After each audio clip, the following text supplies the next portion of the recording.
Hey guys, it's KJ from the Scariest Movie Ever, and I recently made a really interesting discovery. I wanted to share it with you in this video. I've always been fascinated with mysteries, mind control in our modern media, occult symbolism in our world and what it really means, mysteries of the cosmos, mysteries of God, and not only exposing the so-called Illuminati symbols in our popular culture, but exploring the meaning behind these symbols. After all of these years of researching all these strange subjects, sometimes it's hard not to feel like you've seen it all. And then, just when you think you've seen it all, something like this comes along. So long story short, I stumbled onto this forum that wound up really blowing my mind. Had a lot of amazing information in there, and the whole thing, as I was reading it, it resonated with me. It was posted from a woman that clearly has worked in the Hollywood industry, so I originally found it on a website called Indian in the Machine, and it was titled Close Encounters with Celebrities in Show Business: Clones, Satanists, Prostitutes, and Serpents Dying for Attention Literally. How could I not want to read this article? It really was a fascinating article, and it wasn't really so much an article as it was a blog. She was just making entries, and I traced it back as far as I could. I only found it in two other places. On Indie in the Machine, it was posted back June 2nd, 2012. Now I found it going all the way back to August of 2010, and it was posted by a person calling themselves Felicia G. And since then it was posted in two other places, and that's it. Now the reason I thought that was so interesting is because of all the information in these blog entries. Now take it from me, I have seen my share of these kinds of messages, these kinds of posts, these blogs. I know a lot of you have seen this stuff too. I mean, any one of us that are interested in these kinds of things, the so-called conspiracy theories, or the Illuminati, or UFOs, or the paranormal, whatever it is. I mean, most of us who've really done our digging for a few years, we've seen most things, right? Most of us have seen most of this stuff. But every now and then something comes along that's just special. Something comes along that you've not heard before. And I promise you, this is one of those times. This is why I thought it was very interesting. It's been around for 5 years now, and hardly anybody's really heard about this. And I really think the best way for me to do it is just to read it and let her kind of explain it in her own words. Now, I'm not covering everything. She goes off into a lot of different tangents. Sometimes it's stuff just about the business or about her life out there.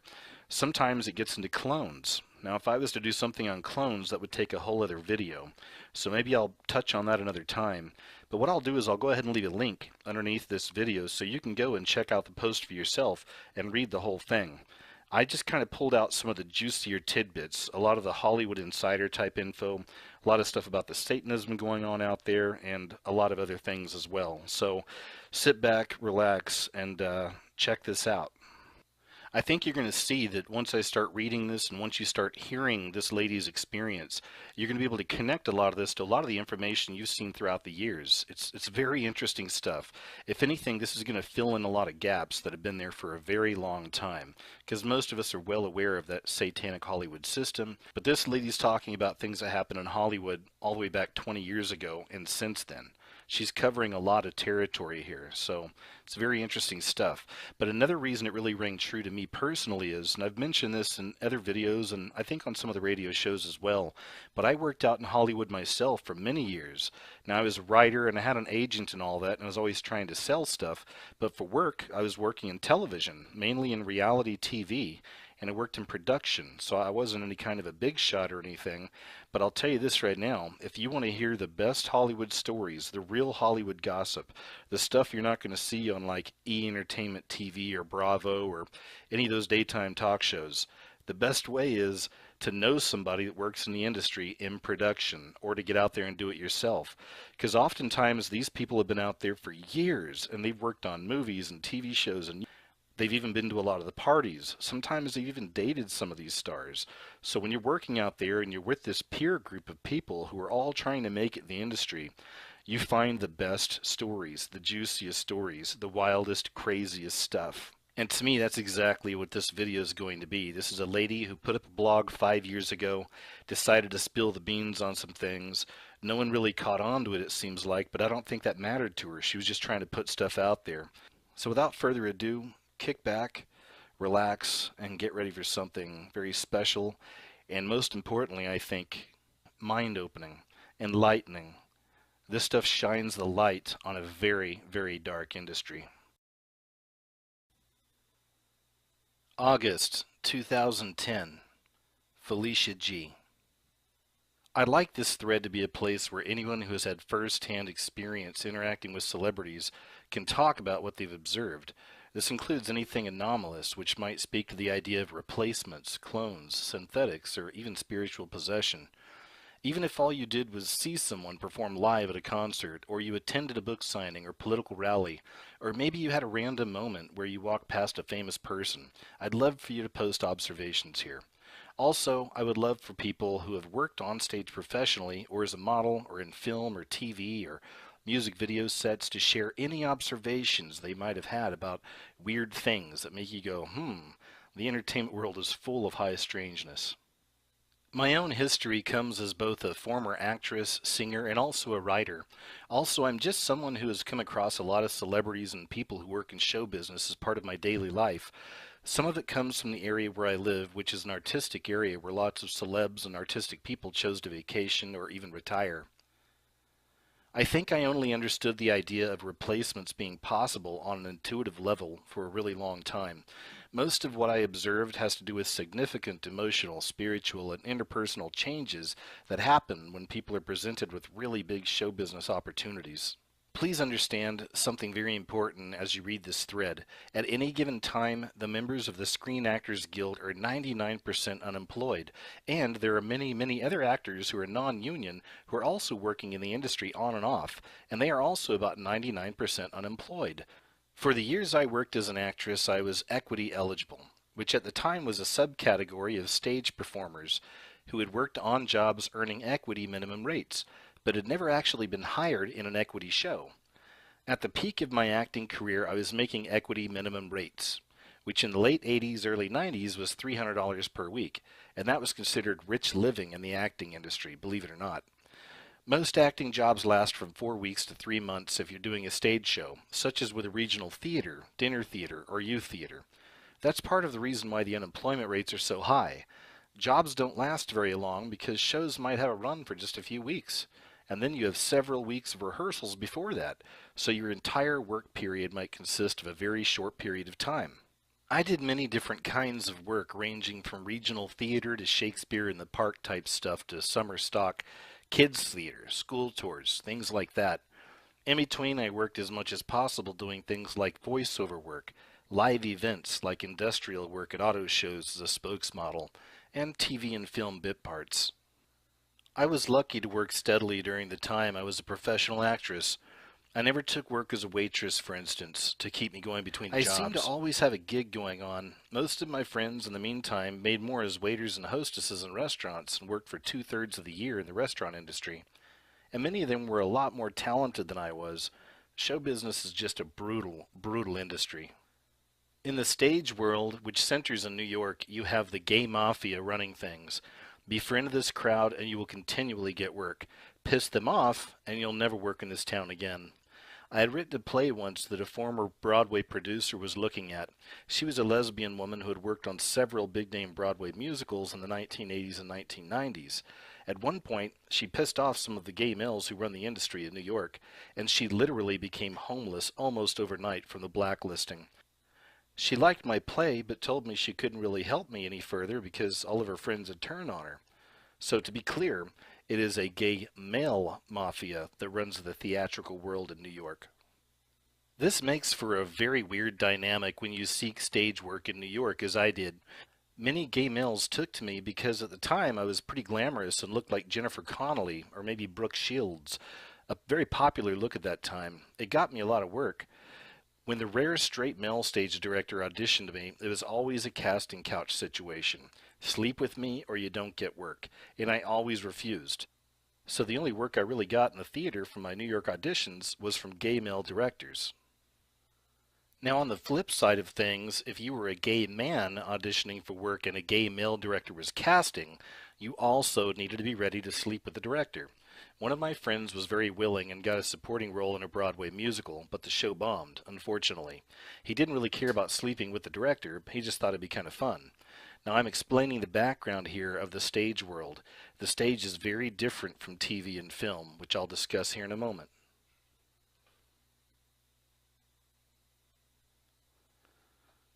Most of my steady work came from auditioning in New York for theaters that were out of town, so I traveled and did tons of work up and down the East Coast. A lot of the jobs were very fun. Again, because I worked for either gay male directors who admired me or straight female directors who simply cast me for my talent. Now, I mostly did comedies and kids' shows and period pieces like Shakespeare, with a few musicals thrown in. Stage work can be very beautiful because you get to project loving and positive energy to a crowd and attempt to share something uplifting or educational with the masses. All of the actors I knew were very sweet, and we all tended to be the typical right-brained creative types who were very idealistic and kind of naive about the world, and often very, very oversexed. Any cast I was in always became an orgy of almost everybody sleeping with everybody else. Where it got weird was when the power players, the producers and directors, would adopt a cast member as a lover. Then that person was usually elevated to a position of power. They suddenly took over the lead. For instance, with the original person suddenly not showing up for work, and no one knows why. I was fortunate to come from a loving family, but many of the performers and models I knew did not. When they came from abusive homes or single-parent homes, they almost always became more vulnerable to prostitution, abuse, and drug addiction in the industry. Some of it is driven by the very real harsh economics of working in that industry. Again, 99% unemployment, let alone trying to compete with a gazillion people who are prettier, more talented, and who have bigger boobs and skinnier bodies than you do.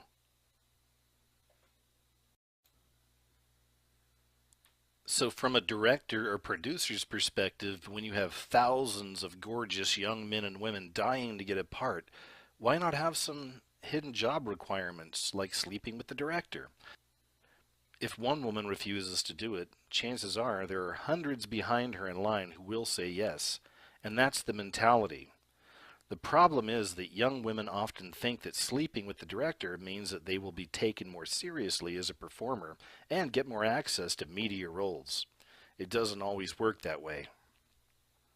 I knew two actresses, one who was a comedian actress and the other one who was just an actress, and they were trying to make it in New York and were pursuing every option possible, knocking down doors, pounding pavements, all that. One of them ended up sleeping with this yucky comedian named Jackie Mason because he told her he would help her get live comedy gigs in the city. He did invite her to perform at one event, but that was it. She stopped sleeping with him pretty quickly, and the entire experience really darkened her, blackened her spirit. She went from this gorgeous Italian-American New Jersey comedian to this saddened, heavy-drinking, harsh-toned woman almost overnight. She told me he gave her drugs, too, so God only knows what really happened. The other girl, the actress who was friends with the comedian, actually had a TV agent in the city who put her up for a minor speaking role on the TV series ER. This actress was told that she needed to sleep with, I think it was a casting director, not the episode director, and either way she did it, and she did get a small performing role. Her agent had basically operated as a madam, setting her up to sleep with the director to get the role. After the agent knew the actress was willing to go that route to get the work, she set her up to work as a full-time escort between acting jobs. The last I talked to this poor actress, she had descended into full-time prostitution because she wasn't getting auditions for acting work anymore. But her agent was sending her loads of Johns to sleep with at the same time. So many acting agencies are fronts for prostitution, escort services, S&M Dungeon Master stuff, and even worse. Joe Franklin, who had a late-night TV talk show in New York, was another one famous for getting young girls to sleep with him while making all these promises about how he had set him up in show business. And of course, it never happened for any of the women. It was always a setup. So when a lot of these men of power see all these gorgeous, talented, and often very sexual women pursuing jobs in New York, well, these guys take advantage. Now, I'm still talking about stuff happening on a relatively human level, man to woman. It's abusive, it's nasty, sure, but in some ways, it's a story as old as time. What I've talked about so far is what happens in the very lowest levels, the lowest tier of show business, This is where I was, where people were basically just working for a living, trying to keep themselves and their integrity intact, naive about the larger stuff going on for the most part. Some made bad choices, fell into prostitution, drug use, and even porn. Amongst the models, actors, and actresses I knew, this happened to a lot of them. And most of the people I personally knew well actually would stay at that level. They never really became famous or big. I did, however, have many first-hand brushes with celebs who were on a much higher tier, and weird stuff was constantly within these circles. Most open modeling casting calls are really prostitution fronts anyway, or they just force you to spend lots of money on unnecessary headshots, professional photography, and then the agency makes more from pimping and from the photos than actually getting the model's work. At those open calls, they want really pretty and really dumb, submissive women. Very sad how such women are taken advantage of. As I mentioned in another thread, I do believe that there are two realities within the industry. The insider bloodline types who literally make a phone call after they get out of Juilliard or film school, and they immediately get work in the industry. Or they've come from some multi-generational abuse type families. And then there are the nobodies like me who get work but don't have those connections. In my career, whenever I would cross slightly over into the reality of potentially getting bigger roles in TV or film, I was always presented with the pay-to-play prostitution demand, which I always refused. I kept thinking each time I hit that wall in various cities and various shows and film projects that surely at some point I would find a big role that didn't require that. But I never did. Casting directors, agents, and or directors always made it very clear that you not only make yourself available to sleep with that specific power player, but most actresses are expected to be on call in what's basically a pool of prostitute escorts for other powerful people that particular person might know. Models also end up in this situation, only it starts very young for them. Since a model's career is usually over by 25, they start working at 13 to 16 years old and begin working as prostitutes from day one in addition to going on modeling calls.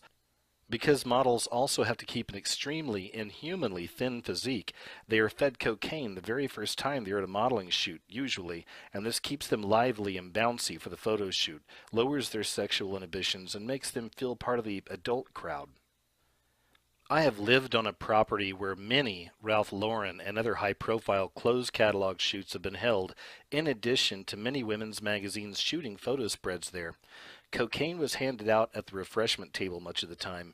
I usually showed up, grabbed a snack, and left. I couldn't believe how open the drug use was. The models were sickly thin, but looked great in those bulky clothes.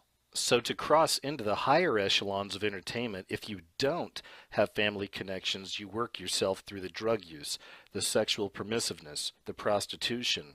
There's escort levels, and this in turn leads to things like mind control, having handlers, and into darker levels of what I believe is spiritual possession or even soul loss at a very profound level.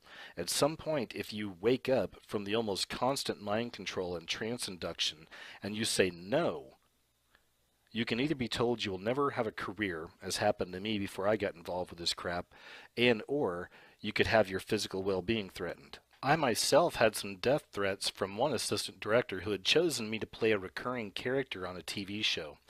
I did about 10 episodes. He was always inappropriately flirtatious with me in a really creepy way, and when I showed up one day with an engagement ring on my finger after getting engaged, he got really nasty. He threatened my boyfriend's life and mine. I couldn't figure out why. I was just a bit player, nobody famous, nothing really. He threatened my boyfriend's life and mine. I couldn't figure out why. I was just a bit player, nobody famous, nothing.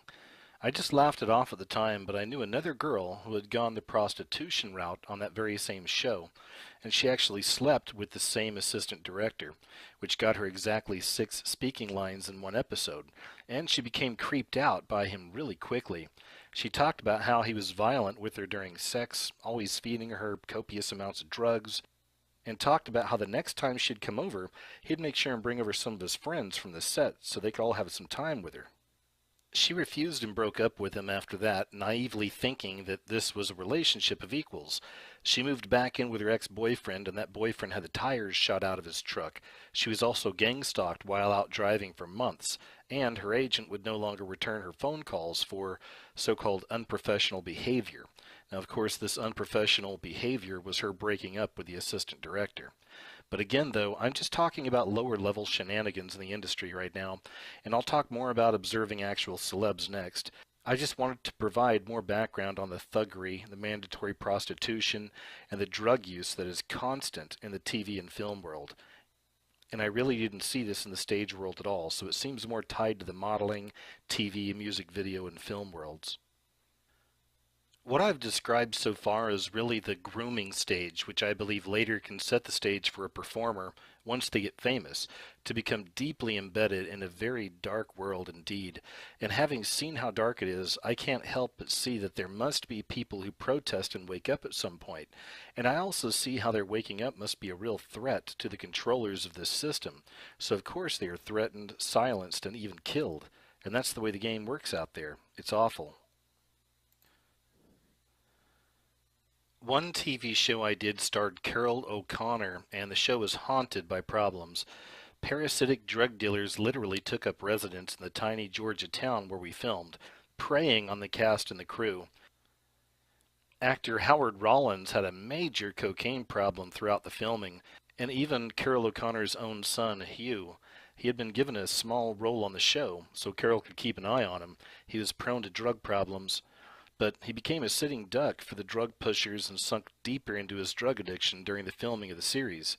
Some years later he died of an overdose, and the women on the show were so horribly skinny and coke addicted it was terrible. They keep the women of TV and film horrifically thin. I could see the ribs and backbones of the main actress, Anne Marie Johnson, and a guest star who was a woman from soap operas when they filmed a party scene wearing backless gowns. They seriously looked like refugees from a concentration camp, just like models. And neither of these women was large in any respect. They needed to each put on another 20 pounds just to be healthy. Many of the episode directors complained about how Anne Marie was getting too fat. Yeah, the residents of Dashu were so frickin' fat. What lardasses they were. What twisted people these were. Carol O'Connor was always polite yet distant with everyone. Once in a while you'd see his famous humor come through in some improvising, some shades of Archie Bunker actually coming through. The show was very serious and dramatic and slow-paced. It was called In the Heat of the Night. I was struck by how Carol O'Connor seemed smaller and frailer than he did as Archie Bunker, but I wrote it off as age. Plus, he had a heart condition, and the stress of having to film extra hours due to his co-star's drug problems added to that. At one point during production, he had a heart attack. Now, about a completely different celebrity, I want to tell you about a time that I was kicked off an alternative news conspiracy site some years ago for sharing the story that I'm about to share with you now. We all know Michael Jackson hadn't been Michael Jackson for a long time and was possibly replaced several times. And he came from a horrifically abusive family where his dad sold all of his children into bondage, basically. Many stories about how old Joe Jackson once kicked little Michael in the crotch so hard that it may have actually led to permanent damage to his testes. Other people used to speculate if that was the reason for his really high voice. Anyway, lots of mess going on there. The Being, who was masquerading as Michael Jackson around 1990-95, often rented out a suite at Leona Helmsley's The Palace luxury hotel. A friend of mine in the hotel industry took me to see this huge penthouse suite, which takes up 2 whole stories, and had an amazing view, beautiful grand piano, endless rooms. Now this woman who was the concierge there during the time Michael Jackson was staying there told me about how he would have groups of 10 to 15 Mexican boys, under the age of 15 typically, shipped in by a mysterious limo driver who would show up at the back delivery entrance and bring the kids in for play dates. Now, Michael also always had Bubbles the chimp with him back in those days. The boys would stay over for a night or two and then be shipped back out again. My friend and all the staff used to dealing with VIPs knew that they would be blacklisted from working in the hotel industry in New York if they ever let word out about this. The rooms were always a mess afterwards, she told me. Semen stains all over the expensive couches. She showed me some of the specific couches that had to be replaced several times. Really, really nasty stuff. And she didn't want to tell me anything more, but suffice it to say that the insiders in the VIP hotel lodgings world see a lot of this stuff involved with child sex trafficking and sex slavery. And these people being shipped in for all these certain stars. The same goes for women sex slaves, too. It all depends on the celebrity's tastes. Another hotel industry friend who worked in lots of LA hotels on the West Coast talked about Tom Cruise, and she said that he keeps to this day a very special luxury penthouse apartment for parties with his male gay friends and gay male escorts, some of them underaged. So there is a ton of this underground sex slave, prostitution, trafficking stuff that sits right alongside the drug industry, both with parasitic hands in the world of stars, celebs, and models. Are these the originals? Were the originals this goofed up? I don't know. The replacements do seem heavily indulged, though, if that's what they are. They get all the drugs and sex they want, plus loads of spending money, fame, attention. Cinematographers are also heavily into the dark stuff that is so pervasive in the film and TV industries. Through friends of a friend, I've had several conversations with a man who has been a main cinematographer on tons of mainstream hit films. He worked on Kill Bill with Uma Thurman and Quentin Tarantino and David Carradine. He described working on that set and his whole gleeful description of the constant immersion in blood. Fake blood, of course, one would hope. He also gleefully talked about body parts being tossed into scenes and other celebrations of carnage, and it really made me sick. And he just loved it because he's a nasty piece of work. He described this weird affair between Uma and Quentin Tarantino and how he would sort of program her to do her scenes. The real Uma seems very different, quiet, low-key, nerdish, and even bookish, so definitely lots of programming and handling was going on there. Now, I've never been able to watch the movie. Tarantino's work is just such an openly satanic celebration of bloodlust. I really want to kill the bastard. This cinematographer has also worked with some major action directors like Michael Bay, who I'm convinced is not from here. He's just not human. I mean, go look at his eyes in the photos sometime. He's a weirdo. But again, this cinematographer only seems to work on these action, bloodlust, and bloodletting type movies. This guy, the cinematographer, was also a major creep who kept his wife at home. Then he'd go off someplace like China for 6 months and sleep with a second-tier actress and crew members who all worked on the set. And then he'd come home to this clueless wife. Now, this happens all the time out there. And horrific all around, really. Sets pretty much operate as free-falling orgy zones. Married people suddenly become unmarried for purposes of filming, and then they go back to their significant others later. Michael Douglas did this for years to his long-suffering wife, Deandra. Kathleen Turner recently confirmed this in her biography.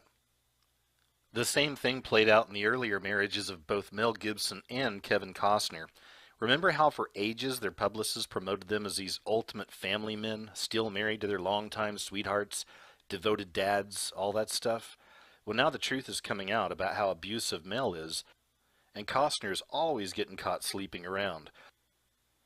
It's such a creepy world. Don't believe any of this knight in shining armor spin about any star, male or female. And yeah, it's all right there in the pageant industry as well.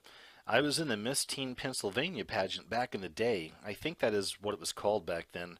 And during the 3-day rehearsal period before the pageant, I was pretty much told by the production heads that I was being given a very favorable rating by the important people because I could sing, dance, I had good grades, etc.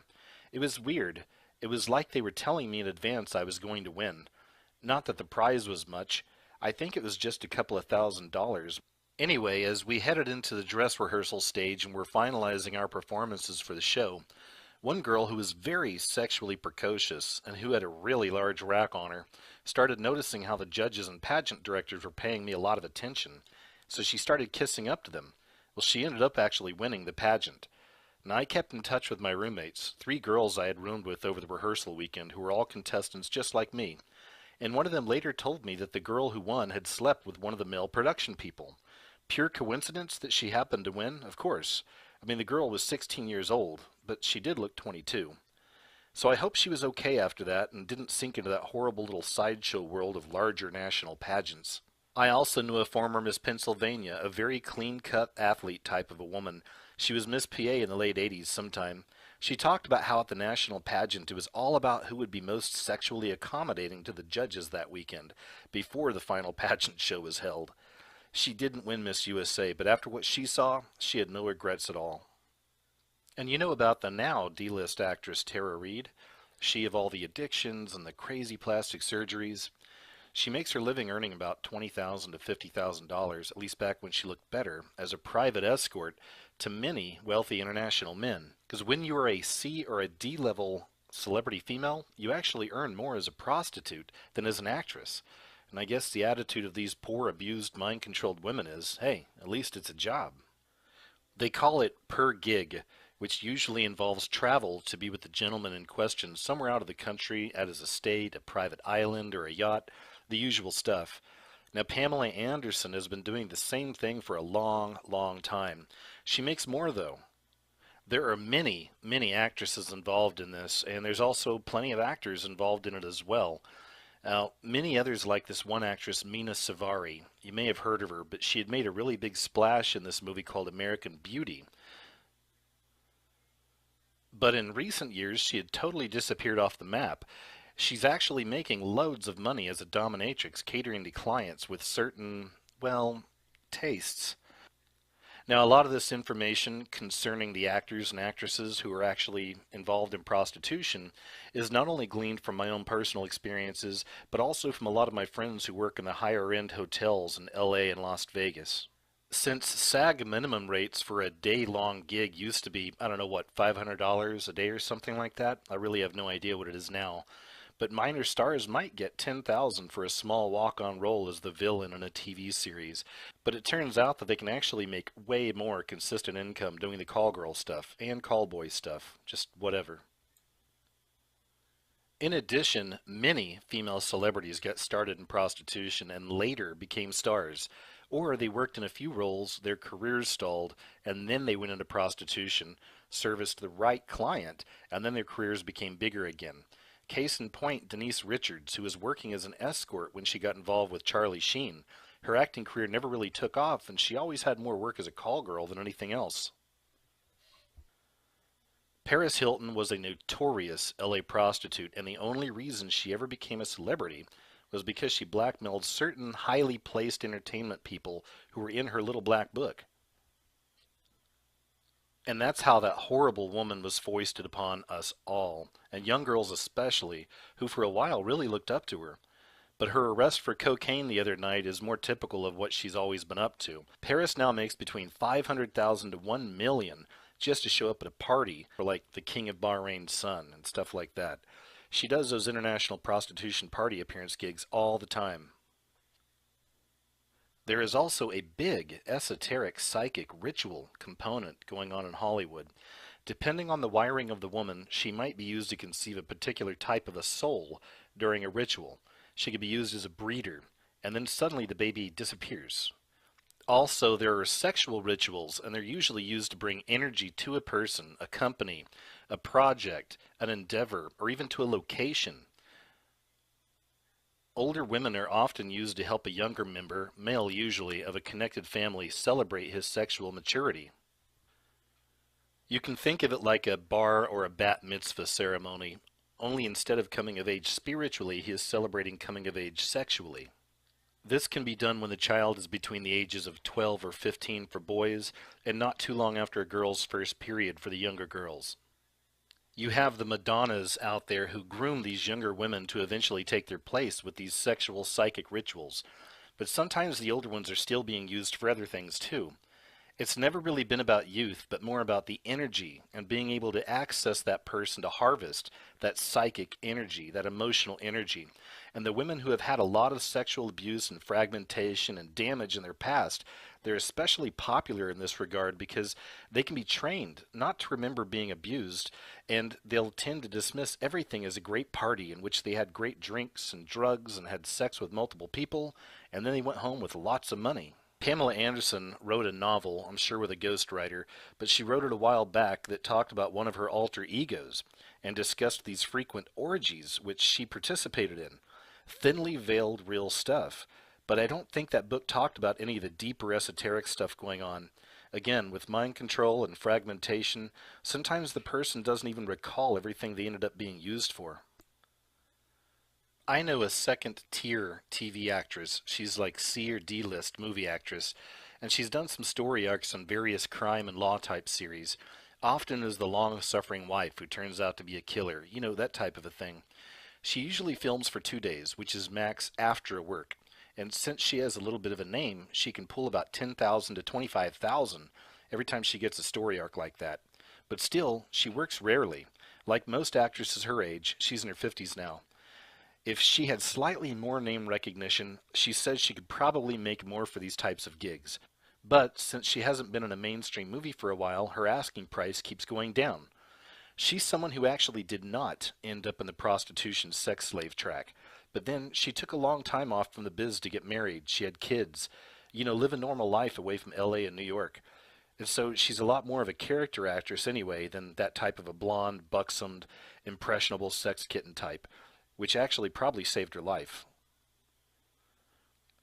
With some of these ladies, it's helpful to look at the constellation of people they've dated.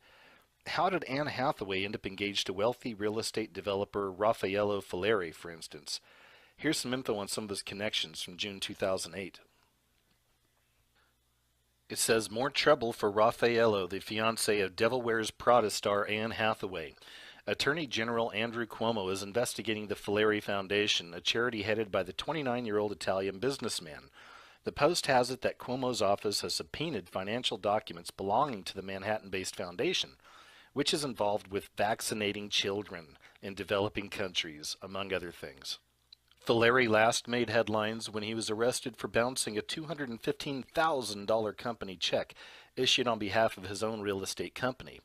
Now, those charges were dropped when he paid up last month, and earlier this year he also settled a lawsuit brought on by billionaire Ron Burkle. Hathaway's spokesman tells the Post that the actress no longer serves on the foundation's board, though she had traveled to Central America with Fileri last year for a charity-funded vaccination program. Cuomo's office declined to elaborate on the investigation, but apparently it has something to do with the foundation's failure to file tax disclosure forms required of nonprofit groups.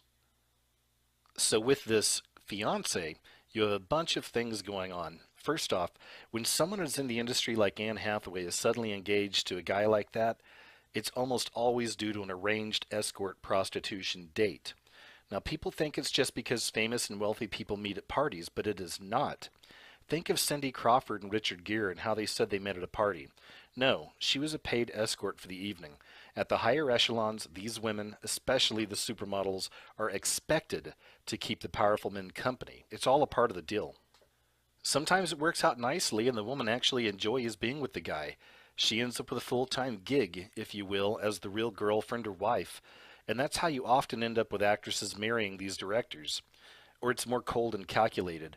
He gets a bit of expensive, famous, beautiful arm candy, and she thinks she's going to get lots of work because she's married to the director. But you see, it doesn't always work out that way. Many of these directors rarely use their wives in their actual films. Anyway, with Anne and Raffaello, you also have the constellation of Raffaello having done a business deal with the infamous Ron Burkle, who happens to be a billionaire friend of Bill Clinton, who is widely known to be a guy who loves procuring models and other willing women for Bill, as well as enjoying some on the side for himself. So these threads all interconnect. Also, you have the connection through Othello to some world charity vaccination program type stuff, with Anne having sat on the board of the charity and traveled to third world countries doing what they call, quote, good works. These organizations are usually fronts for prostitution, sex trafficking rings, and drugs, but they love to have someone wholesome like Anne as the face of the organization. Now, I'm not saying she knew about any of this stuff. She may have genuinely believed everything was on the up and up. Anne and Raffaello eventually broke up, but apparently she had let him take some naked photos and videos of her. And she was freaking out for quite a while, at least that's what the media was telling us. She was afraid that they were going to be released. Now that's exactly how the mainstream press always spins this stuff. She agreed to do some sort of porn photos and video for the guy, with the understanding that it would be only circulated amongst a connected group of his friends. But after she broke up with him, all bets were off, and she knew he might get nasty and circulate some of this stuff wider. So this press release makes it sound like these were just some innocent little photos and bids taken between a consenting couple. But that's not how it usually works. The actresses agree to do porn in exchange for all the perks of being with the rich guy, but with the understanding that they lose rights to that material if they break up with the guy. I think that Anne got lucky, or perhaps made some other concessions or deals, because the release of this material didn't completely spoil her industry image as the nice girl, but it looks like some of it is leaked to the net and is viewable online. There is a higher tier in the porn world of homemade stuff by gorgeous actresses and models whose boyfriends just happen to be directors, photographers, celebrities, or other connected people, and they get these exclusive access to these sex tapes or photos that these women do. I'm sure Raffaello passed Anne's stuff off to his friends like Ron Burkle did. It doesn't mean that it was ever going to be in wider release at the lower levels of porn distribution. This is the more exclusive stuff, just for the exclusive circles. I'm afraid that these are the same exclusive circles who probably have access to these snuff films and sacrifices that are filmed, and that many of the same people who end up being replaced might also have their deaths or torture filmed and circulated. I can't say that with 100% first-hand knowledge, but I have known people who survived sex trafficking, and that they say that snuff films are done when a sex slave, prostitute, call boy has gotten a bit too haggard or maybe worn out around the edges, past his or her sell-by date, and or have pissed off the wrong people. And there's a huge market in these exclusive, connected, and wealthy circles for that stuff. I think if we really want to know what happens to the people who get replaced, that such snuff films would unfortunately tell us more than we would ever want to know. About Melissa Joan Hart. She's been working in show business since the age of 4, and having starred in Sabrina the Teenage Witch for all those years, she's no doubt highly skilled at moving esoteric energy, mind control, and even hypnotic energy, and influence her young female fan base with whatever themes the producers, writers wanted to get across. Now, a lot of that is probably unconscious on her part. She's just doing what she's been trained to do. Her husband, Mark Wilkerson, is a bit of a puzzle, though. Very little info available on him, even though he has his band called A Course of Nature, which has had some minor hits. The two of them did name their first kid Mason Walter Wilkerson, which is interesting. Who uses Mason as a first name, unless it has some significance? Perhaps a nod to the Freemasons, I was guessing? My sense of the couple is that they are very good workers for the system. They represent the good guy, good girl platform. They are being used by the system, but might not be insiders themselves. Melissa is busy being a good breeder, though. Just had her second kid, I think. Keep in mind with the breeder women is that there are often children born between the pregnancies we hear nothing about. They're the ones that get donated or sacrificed. Kids who can move psychic energy as powerfully as Melissa no doubt can and will be highly prized. I also wouldn't be surprised if Melissa's own children, or at least one of them, don't get offered to the Star Machine when they are a little older. As expected, since I joined this forum, I've been getting a certain amount of unpleasant pushback for posting. And that's why I've sort of been posting in a burst. I'm going to probably have to go dark for a little while after my flurry of posting, but I'm sure you'll all understand why. I'm not even in the industry anymore, but the psychic attacks and the synchronistic real-time warnings have been kicking up again. This always happens when I start talking about real things. Some of you probably know me from past posts on esoteric-type forums and alternative journalism, conspiracy forums, where often an entire group of gang-stalking behavior starts kicking up when I piss off the wrong person. So it's not a lot of fun. Speaking as a former performer, I always had a very pure and spiritual component, a very genuine intention to spread love, light, and positive emotion through my work as an actress, a singer, musician, comedian, writer. Very early on I ran into the dark arts. There is literally a much more pervasive dark form of art that is ruled by the Illuminati, reptilian, negative ETs, demons, whatever you want to call these things. They're all pretty much the same group from what I've seen. I did tons of Julie Andrews, upbeat, positive type work, largely comedic, some of it kids theater, a lot of it musicals, most of it live stage work. It was only when I started auditioning for, say, David Mamet type plays, in which the women are always hardened and usually whores, that I started to see the bizarro universe that coexists in the arts next to the more innocent, love and light, having fun, making friends, trying to change the world crowd. Whenever I auditioned for the darker roles, I was always creeped out by the metaphysical components. A lot of negative energy is always attached to these directors, the casting people, the actors, the actresses. A theater in which that stuff is happening feels completely different than, for example, a nice little dinner theater out in the country where I portrayed a character in Camelot. The dark stuff definitely involves negative entities. Often these entities and energies that the performers welcome into their bodies is a form of willful possession. Remember Oprah Winfrey's book Beloved, which she did a while back? In interviews, she talked about allowing herself to be literally possessed by a dark, unhappy spirit of a slave so she could better play the role. This is what actors and actresses are encouraged to do, to become entirely disassociative and to allow something other to come in.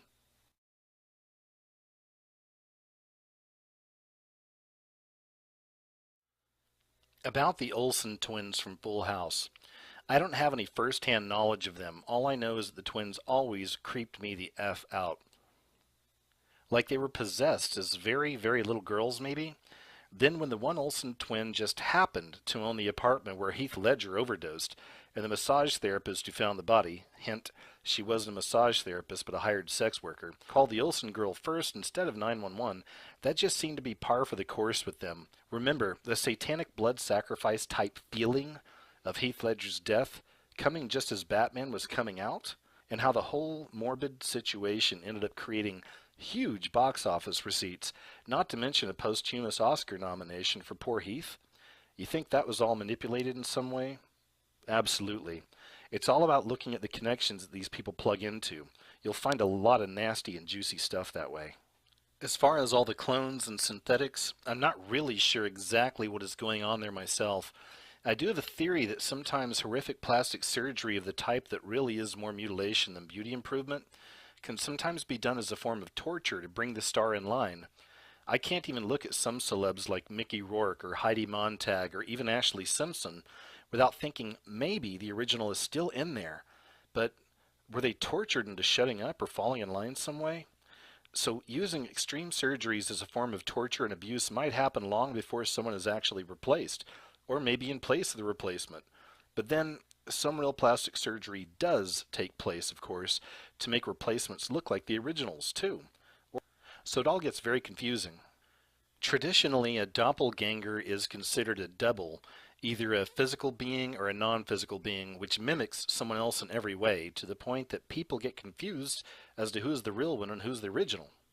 One of the most famous doppelganger stories was of Percy Bysshe Shelley, husband of Mary Shelley of Frankenstein fame. Not long before Shelley's death, his friends reported seeing him walking outside a window of the house, but it wasn't him because the real Shelley was somewhere else at the time. Since he died soon afterward, there were whispers that that had been a doppelganger, which can often be said to be a harbinger of the original's death as well.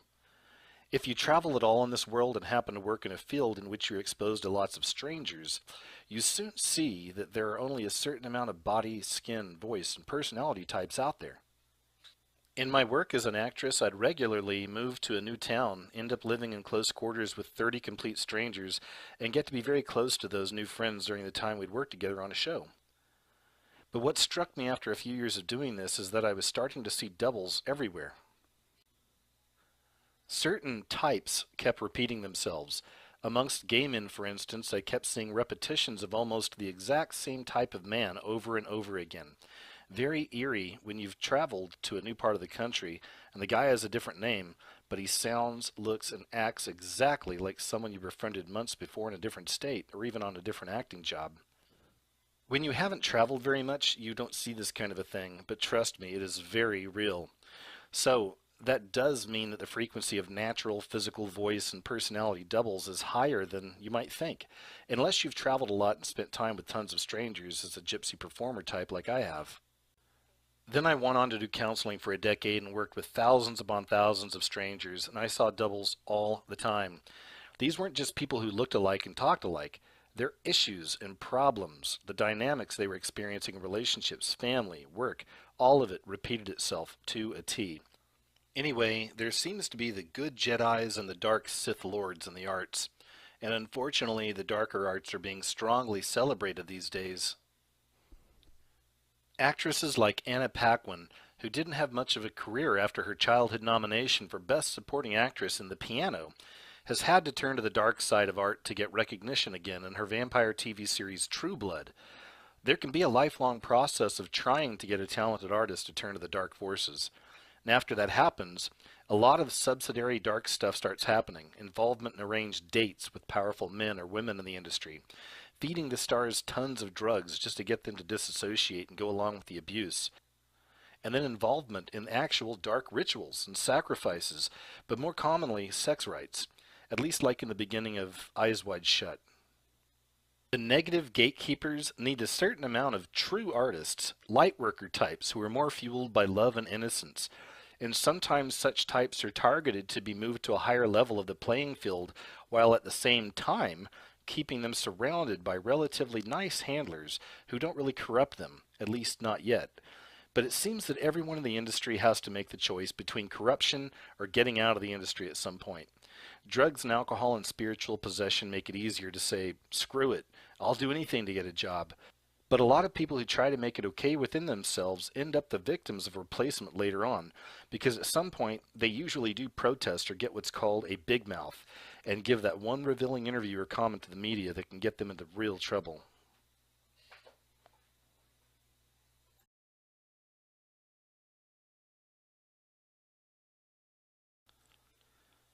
So in conclusion, I just wanted to say that I didn't cover everything from her blog.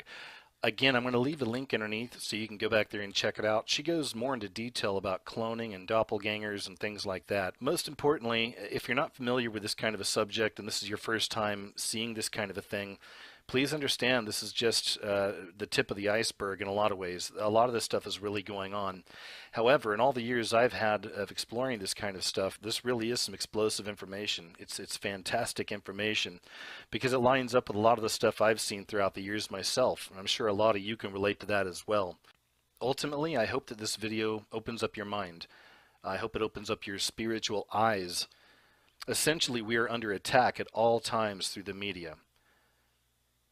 And you have to be aware of that. You've got to know that this truly is a satanic system because these people running these industries, they're in it. They're all in. They fully believe. Not only do they believe in God and the devil, they've chosen a side. Well, anyway, folks, thank you very much for checking out the video. I'll talk to you later.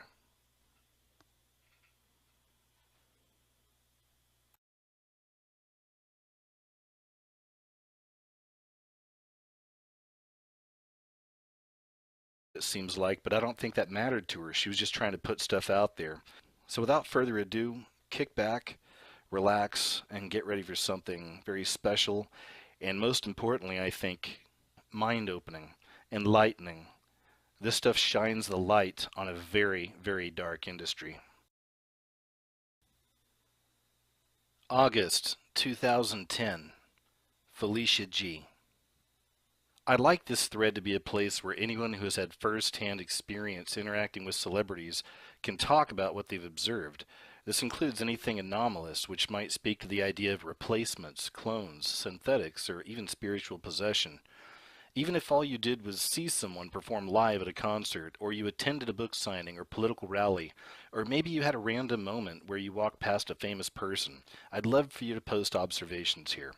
Also, I would love for people who have worked on stage professionally or as a model or in film or TV or music video sets to share any observations they might have had about weird things that make you go, the entertainment world is full of high strangeness. My own history comes as both a former actress, singer, and also a writer. Also, I'm just someone who has come across a lot of celebrities and people who work in show business as part of my daily life. Some of it comes from the area where I live, which is an artistic area where lots of celebs and artistic people chose to vacation or even retire. I think I only understood the idea of replacements being possible on an intuitive level for a really long time. Most of what I observed has to do with significant emotional, spiritual, and interpersonal changes that happen when people are presented with really big show business opportunities. Please understand something very important as you read this thread. At any given time, the members of the Screen Actors Guild are 99% unemployed, and there are many, many other actors who are non-union who are also working in the industry on and off, and they are also about 99% unemployed. For the years I worked as an actress, I was equity eligible, which at the time was a subcategory of stage performers who had worked on jobs earning equity minimum rates, but had never actually been hired in an equity show. At the peak of my acting career, I was making equity minimum rates, which in the late 80s, early 90s was $300 per week, and that was considered rich living in the acting industry, believe it or not. Most acting jobs last from 4 weeks to 3 months if you're doing a stage show, such as with a regional theater, dinner theater, or youth theater. That's part of the reason why the unemployment rates are so high. Jobs don't last very long because shows might have a run for just a few weeks, and then you have several weeks of rehearsals before that, so your entire work period might consist of a very short period of time. I did many different kinds of work, ranging from regional theater to Shakespeare in the Park type stuff to summer stock, kids theater, school tours, things like that. In between, I worked as much as possible doing things like voiceover work, live events like industrial work at auto shows as a spokesmodel, and TV and film bit parts. I was lucky to work steadily during the time I was a professional actress. I never took work as a waitress, for instance, to keep me going between jobs. Check this out. I think you're going to see that once I start reading this and once you start hearing this lady's experience, you're going to be able to connect a lot of this to a lot of the information you've seen throughout the years. It's very interesting stuff. If anything, this is going to fill in a lot of gaps that have been there for a very long time, because most of us are well aware of that satanic Hollywood system. But this lady's talking about things that happened in Hollywood all the way back 20 years ago and since then. She's covering a lot of territory here, so it's very interesting stuff. But another reason it really rang true to me personally is, and I've mentioned this in other videos and I think on some of the radio shows as well, but I worked out in Hollywood myself for many years. Now I was a writer and I had an agent and all that, and I was always trying to sell stuff, but for work I was working in television, mainly in reality TV, and I worked in production, so I wasn't any kind of a big shot or anything. But I'll tell you this right now, if you want to hear the best Hollywood stories, the real Hollywood gossip, the stuff you're not going to see on like E! Entertainment TV or Bravo or any of those daytime talk shows, the best way is to know somebody that works in the industry in production, or to get out there and do it yourself. Because oftentimes these people have been out there for years and they've worked on movies and TV shows, and they've even been to a lot of the parties. Sometimes they've even dated some of these stars. So when you're working out there and you're with this peer group of people who are all trying to make it in the industry, you find the best stories, the juiciest stories, the wildest, craziest stuff. And to me, that's exactly what this video is going to be. This is a lady who put up a blog 5 years ago, decided to spill the beans on some things. No one really caught on to it in 2012. Now I found it going all the way back to August of 2010, and it was posted by a person calling themselves Felicia G. And since then it was posted in 2 other places, and that's it. Now the reason I thought that was so interesting is because of all the information in these blog entries. Now take it from me, I have seen my share of these kinds of messages, these kinds of posts, these blogs. I know a lot of you have seen this stuff too. I mean, any one of us that are interested in these kinds of things, the so-called conspiracy theories, or the Illuminati, or UFOs, or the paranormal, whatever it is. I mean, most of us who've really done our digging for a few years, we've seen most things, right? Most of us have seen most of this stuff. But every now and then something comes along that's just special. Something comes along that you've not heard before. And I promise you, this is one of those times. This is why I thought it was very interesting. It's been around for 5 years now, and hardly anybody's really heard about this. And I really think the best way for me to do it is just to read it and let her kind of explain it in her own words. Now, I'm not covering everything. She goes off into a lot of different tangents. Sometimes it's stuff just about the business or about her life out there. Sometimes it gets into clones. Now, if I was to do something on clones, that would take a whole other video.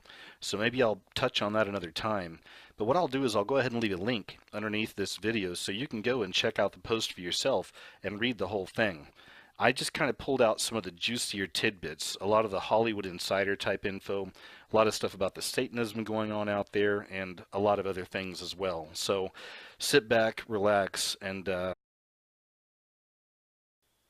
hey guys, it's KJ from the Scariest Movie Ever, and I recently made a really interesting discovery. I wanted to share it with you in this video. I've always been fascinated with mysteries, mind control in our modern media, occult symbolism in our world and what it really means, mysteries of the cosmos, mysteries of God, and not only exposing the so-called Illuminati symbols in our popular culture, but exploring the meaning behind these symbols. After all of these years of researching all of these strange subjects, sometimes it's hard not to feel like you've seen it all. And then, just when you think you've seen it all, something like this comes along. So long story short, I stumbled onto this forum that wound up really blowing my mind. Had a lot of amazing information in there, and the whole thing, as I was reading it, it resonated with me. It was posted from a woman that clearly has worked in the Hollywood industry, so I originally found it on a website called Indian in the Machine, and it was titled Close Encounters with Celebrities in Show Business: Clones, Satanists, Prostitutes, and Serpents Dying for Attention Literally.